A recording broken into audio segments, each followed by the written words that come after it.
In this video, I'm going to take a look at the most frightening sounds in World War II. This will correspond to Battlefield 5, and where possible, I will showcase the same thing that you see in real life in the game itself. Starting out, we have possibly the most iconic sound that you can hear in Battlefield 5, and again, this could be seen in real life. I've included as many historical references as possible. I'm of course talking about the V1. Also known as the flying bomb, the buzz bomb, or the doodle bug, the V1 was a pilotless monoplane powered by a pulse jet motor. It carried a 1-ton warhead and had a range of 150 miles or 240 kilometers. Eventually there were 3 V weapons developed. The V2 was the first ballistic missile, and the V3 was a supergun that was never finished. In earlier versions, when the V1 went into a dive towards the target, the engine would actually cut out due to fuel starvation. This problem was fixed in a later version when the engine kept powering the V1 all the way down until it hit its target. Next up, we have the Jericho Trumpets, possibly the most potent symbol of the German blitzkrieg of World War II. The Ju-87 Stuka was a 2-man dive bomber capable of precise strikes on ground targets. The siren sound that accompanies the Stuka is known as the Jericho Trumpet, and it can be heard in Battlefield 5.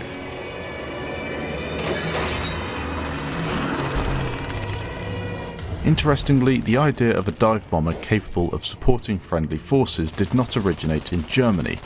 In 1931, Ernst Ude was a First World War fighter ace taking part in a stunt flying display in the USA. During his trip, he noticed a Curtiss F-8C Helldiver simulate a bombing run, and this would later inform the development of the Stuka. The maximum dive speed of the Stuka was 373 miles per hour or 600 kilometers per hour, and once the dive brakes were activated, the Stuka would nosedive until the bombs were released. Once released, the pilot would toggle a knob on the control column, triggering an automatic pull-up. The crew were expected to black out during the pull-up as they were exposed to around 6 Gs, which is a lot. Now you can imagine that in real life, hearing one of these things would be absolutely terrifying, and you might not necessarily see them until they get really close. You would then of course expect that sound to be followed by a devastating blast that was capable of destroying not only infantry but also armour. Moving on, we have the Panzer woofer, a scary sound that signalled the launch of deadly rockets. This isn't in the multiplayer part of Battlefield 5 yet, however you can imagine DICE will get the sound spot on when it does come along. It was also shown in the concept art before the game was released. You can hear what it used to sound like, and it is of course terrifying.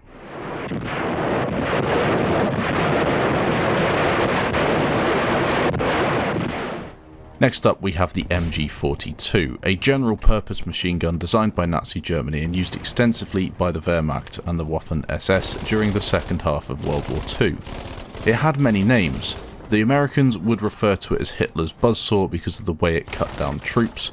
The Soviet Red Army called it the Linoleum Ripper because of its unique tearing sound, and the Germans called it Hitler's bone saw.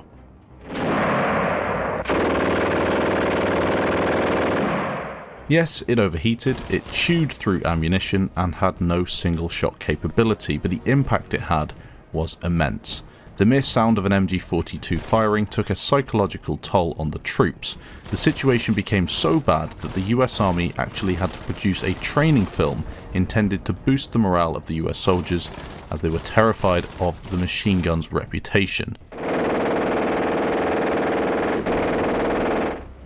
Next up, we have a fair mention with air raids. These were common during the Second World War and signalled an impending bombing attack.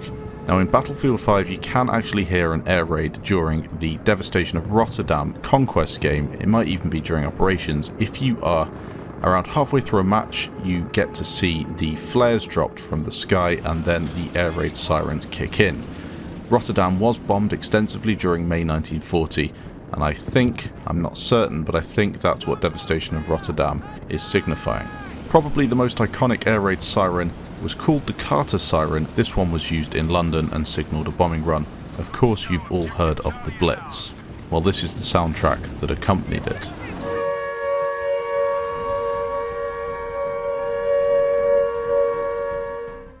Finally, we're going to finish off with German tanks, and one in particular. There are many German tanks that caused widespread devastation throughout the Second World War, and of course there were others from different nations as well. However, I'm going to focus on one German tank in particular.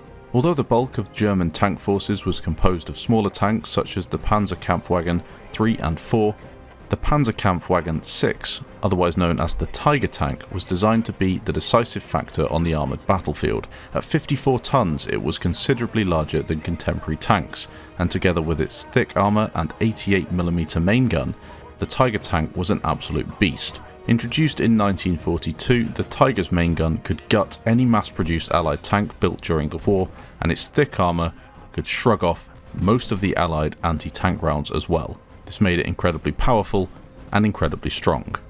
The Tiger emphasised firepower and protection over mobility, and that can kind of be seen in Battlefield 5, although I think most people camping on hills are doing it because it's the most effective way to play any tank in Battlefield 5, but in the Second World War that's how Tigers were actually used. In my opinion, any tank that turned up to shoot you would be terrifying, however the sheer size and firepower of the Tiger would strike the fear of God into any opposing tank crew. Let me know in the comments if there are any other devastating sounds of the Second World War that you want to include. I would certainly be terrified of any of these. Thanks for watching, and I'll catch you in the next video.